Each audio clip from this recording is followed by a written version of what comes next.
Bubbles présente Qu'est-ce que la décarboxylation? Par The Watcher.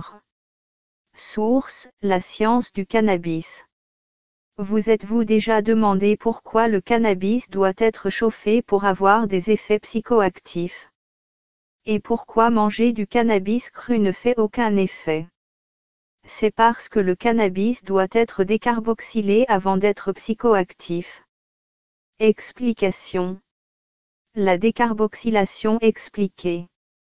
Par défaut, le cannabis contient beaucoup de THCA, acide tétrahydrocannabinolique, un cannabinoïde qui n'est pas psychoactif, mais qui a des propriétés médicinales et thérapeutiques. Si vous mangez du cannabis cru, vous n'aurez aucun effet psychoactif, en d'autres termes, pas de défonce, mais pourrez quand même profiter des éventuels bienfaits thérapeutiques. Le THCA affecte le corps en produisant notamment des anti-inflammatoires, des antiémétiques et des bienfaits antidouleurs. Le THCA est le cannabinoïde le plus présent dans la plante de cannabis avant qu'elle ne soit décarboxylée. Qu'est-ce qui cause la décarboxylation? Lorsque le cannabis sèche, le THCA se transforme doucement en tétrahydrocannabinol, THC. Pour accélérer ce processus, le procédé de décarboxylation doit être utilisé. Lorsque le cannabis sèche naturellement, une décarboxylation partielle se produit.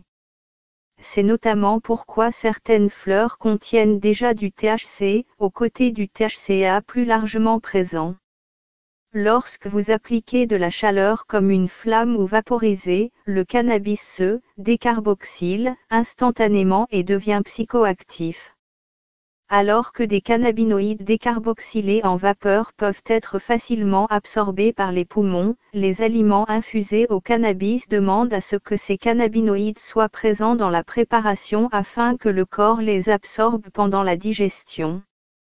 C'est pour cette raison que les entreprises qui produisent de la nourriture au cannabis commencent soit par faire du beurre de Marrakech en faisant infuse du cannabis dans du beurre fondu, soit par réchauffer le cannabis au four avant de l'incorporer à leur préparation, à chaleur douce pour préserver l'intégrité des matériaux de base. À quelle température se produit la décarboxylation? Le THCA du cannabis commence sa décarboxylation à environ 105 degrés Celsius après environ 30 à 45 minutes d'exposition. Une décarboxylation complète demande du temps.